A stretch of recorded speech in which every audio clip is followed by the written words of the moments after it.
अब देखो, आपने स्टॉक्स में फंडामेंटल एनालिसिस कर दिया, सब कुछ कर दिया, आपने देख लिया स्टॉक परफेक्ट है, लेकिन आपकी एंट्री परफेक्ट नहीं हो पा रही है। जैसे ही आप एंट्री लेते हो स्टॉक 20-30% डाउन जाता, फिर ऊपर जाता, आपका एसएल खा जाता है, या आप एसएल रखते हो तो आपका एसएल खा के ही जाता होगा आई थिंक। तो आप एंट्री परफेक्ट कैसे कर सकते हो, आज का ये वीडियो उसी के ऊपर है। तो अब मेरे पास एक एग्जांपल है, टाटा पावर का स्टॉक है ये, तो मैं इसमें बता देता हूँ किस तरीके से यहाँ पे आप एंट्री कर सकते हो। तो पहली चीज़ें आपको देखनी है, यहाँ पे स्विंग ट्रेडिंग के लिए बता रहा हूँ कुछ एंट्री, और कुछ एंट्री जो आपको लॉन्ग टर्म के लिए करनी है तो उसमें आप एसएल नहीं लगा के रखते होगे। तो यहाँ पे मैं स्विंग ट्रेडिंग के लिए कुछ एंट्रीज बता देता हूँ, और कुछ एंट्रीज जो लॉन्ग टर्म के लिए भी हो सकती है वो भी बता देता हूँ। तो यहाँ पे आप पहली चीज़ देख सकते हो, एक विक वाली हैमर कैंडल। जैसे आपने यहाँ पे देखी कि यहाँ पे एक विक वाली हैमर कैंडल है, और यहाँ पे भी एक विक वाली हैमर कैंडल है, ओके। और हैमर कैंडल के बाद आपको देखना है हैमर कैंडल की क्लोजिंग के बाद मार्केट ऊपर कितना गया। तो यहाँ पे मार्केट लगभग 17-18% ऊपर गया। तो आपको हैमर कैंडल के बाद मार्केट मिनिमम 10% ऊपर जाना चाहिए। कोई भी हैमर कैंडल हो उसके बाद मार्केट मिनिमम 10% ऊपर जाना चाहिए। तो आपको नेक्स्ट टाइम क्या करना है, जब वो हैमर कैंडल की वीक में एंटर करे तो आपको क्या करना है, वहाँ पे एक अपनी एंट्री बनो। तो जैसे कि आपकी एंट्री यहाँ पे बन गई, तो आपको यहाँ पे स्विंग ट्रेडिंग में लगभग 20% का टारगेट यहाँ पे मिल जाता है। तो ये थी हमारी पहली स्ट्रेटजी, इसको आप यूज़ कर सकते हो। ये आप बहुत जगह काम की, कहीं पे भी आप देखोगे ना, बहुत जगह काम की। देखिए यहाँ पे भी हैमर ही बनी थी, जब सेकंड टाइम मार्केट आया था यहाँ से हैमर बना के निकला था। तो यहाँ पे हैमर में अगर आप एंटर करते थे तो आपको यहाँ पे भी लगभग 40% से भी ज़्यादा का टारगेट मिल जाता। और नेक्स्ट टाइम यहाँ पे हैमर बनी। अब आप बोलोगे कि यहाँ पे हैमर काम क्यों नहीं करी, जो आपकी स्ट्रेटजी है वो काम क्यों नहीं करी। तो मैंने क्या बोला, मार्केट लगभग 10% ऊपर जाना चाहिए। यहाँ पे मार्केट कितना गया, 6%, 7% के आसपास गया, लगभग 10% ऊपर जाना चाहिए, तभी मार्केट जब रिटर्न आएगा उस वीक में तभी आपको एंट्री बनानी। और सेकेंड स्ट्रेटजी आप यूज़ कर सकते हो, तीन तीन पॉइंट्स जहाँ से मार्केट ने एग्जैक्टली सपोर्ट लिया है। तो यहाँ पे आपको 3 पॉइंट मिल गए मार्केट ने जहाँ से सपोर्ट लिया है। तो मैं 3 पॉइंट आपको दिखा देता हूँ। पहला पॉइंट मार्केट ने यहाँ पे सपोर्ट लिया, सेकेंड टाइम और थर्ड टाइम मार्केट ने यहाँ पे सपोर्ट लिया। तीनों टाइम मार्केट 10% से ऊपर जाना चाहिए। तो तीनों टाइम मार्केट, ज़रूरी नहीं है 10% ऊपर जाए, लेकिन लगभग ठीक रहता है अगर अच्छा होता है 3%। कभी कभी होता है कि यहीं पे सपोर्ट क्रिएट करे, वो भी चलेगा, ऐसा ज़रूरी नहीं है 10% ऊपर जाए मार्केट। और फिर क्या करना चाहिए, मार्केट जब इस लेवल का ब्रेकडाउन करे तब आप एक एंट्री बना सकते हो। डायरेक्टली ब्रेकडाउन पे नहीं बनानी है, कुछ चीज़ें आपको देखनी पड़ेगी आप कैसे बना सकते हो। मार्केट एटलीस्ट यहाँ पे ऐसी कैंडल बनाने लगे ना कुछ। मैंने ये वीडियो लास्ट टाइम एक वीडियो बनाई थी निफ्टी और बैंक निफ्टी के लिए, उसी उसी की में भी यही कॉन्सेप्ट समझाया था। तो आप उस वीडियो को भी एक बार जाके देख सकते हैं अगर आपको अच्छे से सीखना है। तो ऐसी कुछ कैंडल्स बने ना, डेड वॉल्यूम्स वाली कैंडल, एक दो कैंडल्स बने। और यहाँ फिर एक हमें प्राइस एक्शन इस टाइप का दिखे, इस टाइप का, जब second time lower low break करने आ रहा है तो मार्केट इस लो से ऊपर रह के रिटर्न कर रहा है और इस हाई को ब्रेक कर रहा है। तो हमें कुछ इस टाइप का प्राइस एक्शन चाहिए, आई मीन डब्ल्यू चाहिए, एक तरीके का डब्ल्यू बने ना, तब आप सेकेंड एंट्री अपनी बना सकते हो। तीन तीन आपको पॉइंट चाहिए होंगे, पहले 3 पॉइंट्स पे सपोर्ट क्रिएट करना चाहिए मार्केट। जब fourth time market break down करे या फिफ्थ टाइम, जब भी 3 पॉइंट तो मिनिमम आपको चाहिए। वैसे आप 2 पॉइंट पे भी काम कर सकते हो, लेकिन 2 पॉइंट पे काम करना थोड़ा सा रिस्की हो जाता है उस ट्रेड में। तो यहाँ पे आपको सेम उसी टाइप का पैटर्न दिख रहा है जिस टाइप का मैंने बताया था। मार्केट ने 3 पॉइंट क्रिएट किए, मार्केट ने नहीं, टाटा पावर के स्टॉक ने 3 पॉइंट क्रिएट किए। और 3 पॉइंट क्रिएट करने के बाद ये यहाँ पे उसी टाइप का पैटर्न बना है, एक लो एंड उसके बाद सेकंड टाइम आता है, ये लो ब्रेक नहीं करता है, ठीक है, ये लो के आसपास ही नहीं आता, और इस हाई को, स्विंग हाई को ब्रेक कर देता है। इस स्विंग हाई को ब्रेक कर देता है, स्विंग हाई को ब्रेक करता है, तो यहाँ पे आपकी एक एंट्री बन जानी चाहिए। तो यहाँ पे आपको कितना परसेंट मिल जाता है टारगेट में, यहाँ पे भी लगभग आपको 18 से 19% का टारगेट मिल जाता है। सेकेंड आपको क्या यूज़ करना है, आप यूज़ कर सकते हो मंथली टाइम फ्रेम या वीकली टाइम फ्रेम में जाके चार्ट पैटर्न्स यूज़ कर सकते हो। देखो यहाँ पे चार्ट पैटर्न्स में आपको इस तरीके की कुछ एंट्रीज मिल जाती है। अभी टाटा पावर के स्टॉक में देखे तो यहाँ पे हमको आराम से एक लॉन्ग टर्म के लिए एंट्री मिल रही है। एसएल इसमें लगभग आपका 30% रहेगा, और आप एंट्री कर सकते हो, अभी के टाइम पे बता रहा हूँ क्योंकि ये मंथली टाइम फ्रेम के हिसाब से। और अगर आप डेली टाइम फ्रेम यूज़ करता हूँ मैं, क्योंकि छोटी छोटी चीज़ें देख के आप छोटी छोटी चीज़ों पे एंट्री करोगे ना तो आपकी एंट्री परफेक्ट हो गई।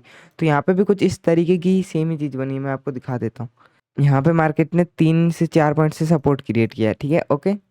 और मैंने क्या बोला, मार्केट उस सपोर्ट का ब्रेकडाउन करना चाहिए। मार्केट ने सपोर्ट का ब्रेकडाउन किया, सपोर्ट का ब्रेक डाउन करने के बाद मार्केट यहाँ पे ऊपर गया और मार्केट ने इस टाइप का प्राइस एक्शन क्रिएट किया और इस स्विंग हाई के ब्रेकआउट पे आपकी एंट्री हो जानी चाहिए।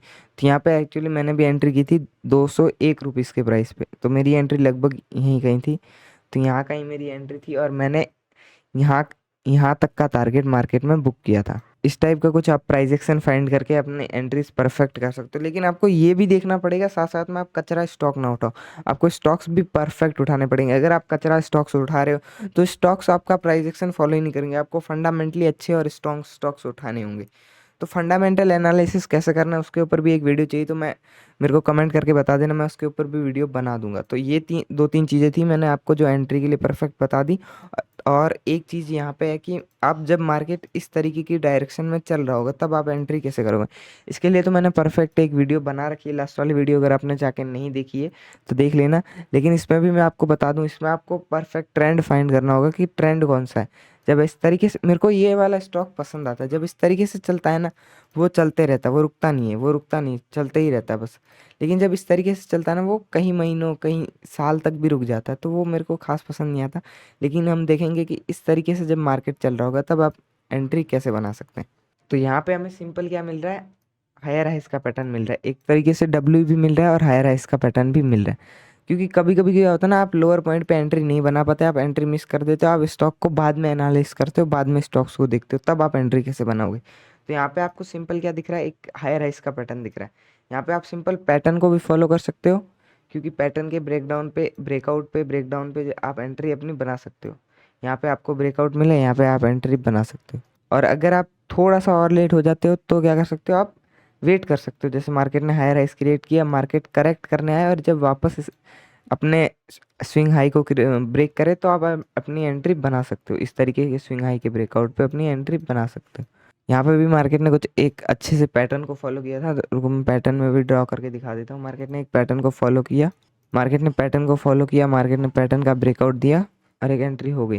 लेकिन देखो कभी कभी क्या होता है ना, ये ब्रेकआउट फेल हो जाते, तो ब्रेकआउट फेल ना हो ये कैसी सिचुएशन होगी, मार्केट यहाँ से पैटर्न में आया, नीचे आया, डाउन साइड आया, ठीक है, यहाँ तक आया, यहाँ गया, यहाँ तक डाउन साइड आया, यहाँ पर गया, यहाँ तक, ठीक है। अभी हमें दिखना शुरू हो गया कि मार्केट इस ट्रेंड लाइन को टच करके करने नहीं आ रहा है, ऊपर से वापस जा रहा है।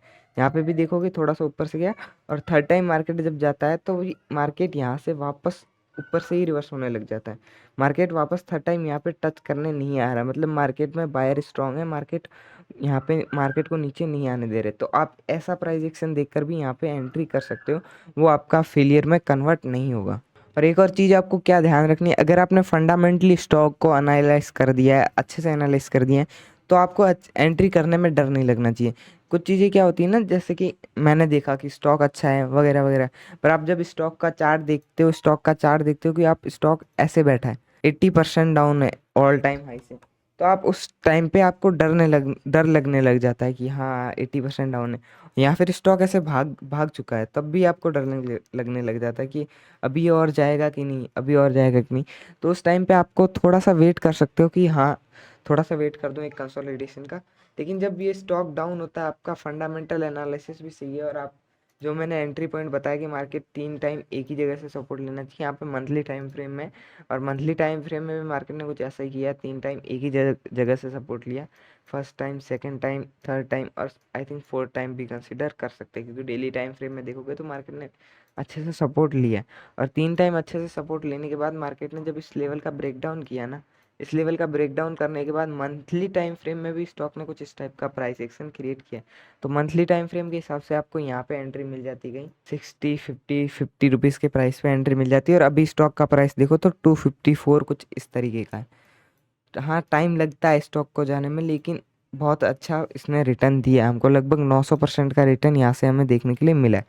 और अगर आपको और मतलब कि एकदम टॉप बॉटम पे एंट्री करनी है तो उसके लिए आप यूज़ कर सकते हो कुछ इस तरीके की डेली टाइम फ्रेम, और भी छोटी टाइम फ्रेम में जा सकते हो, लेकिन डेली टाइम फ्रेम मैं कहूँगा एकदम सही है आपके लिए, डेली टाइम फ्रेम में यूज़ कर सकते हो।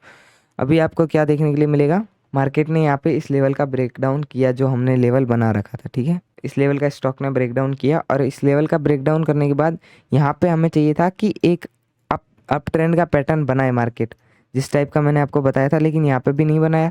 यहाँ पे भी सेकंड टाइम गया, नहीं बनाया। यहाँ पे थर्ड टाइम आया, थर्ड टाइम भी नहीं बनाया।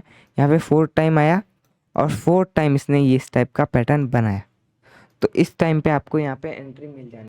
यहाँ पे पैटर्न किस तरीके से नहीं बना, यहाँ पे इस लो को ब्रेक करके ऊपर का स्विंग हाई ब्रेक किया। अगर यहाँ पे मार्केट डायरेक्टली इस लो को बिना ब्रेक किए इस तरीके से ब्रेक करता ना, तो ये यहाँ पे आपकी एंट्री हो जानी चाहिए थी, लेकिन यहाँ पे आपकी 4th टाइम यहाँ पे जाके एंट्री होती है। कुछ इस तरीके से आप यहाँ पे एंट्री कर सकते हो। इस तरीके का पैटर्न बना, यहाँ पे आपकी एंट्री हो जानी चाहिए थी। लगभग 45 के प्राइस के अराउंड आपकी एंट्री हो जानी चाहिए। आपको पीछे स्टॉक्स देखना है कि क्या चल रहा है क्या नहीं चल रहा, लेकिन आपको उतना भी नहीं रहना चाहिए कि आपने फंडामेंटली स्टॉक को एनालाइज कर लिया, सब कुछ कर लिया। कुछ कुछ स्टॉक्स तो मैंने ऐसे देखे जो 96% 98% भी डाउन हो रखे हैं, लेकिन उसके बाद भी वो ऑल हायर हाइस लगाते जा रहे हैं, उसके बाद भी उन्होंने 10,000% 15,000% के रिटर्न दिए। तो आपको बहुत सारे स्टॉक है, आई थिंक ये टाइटन देख लो 96% डाउन था, बहुत सारे स्टॉक्स है जो डाउन थे, तो उन्होंने रिटर्न दिए इतने अच्छे अच्छे।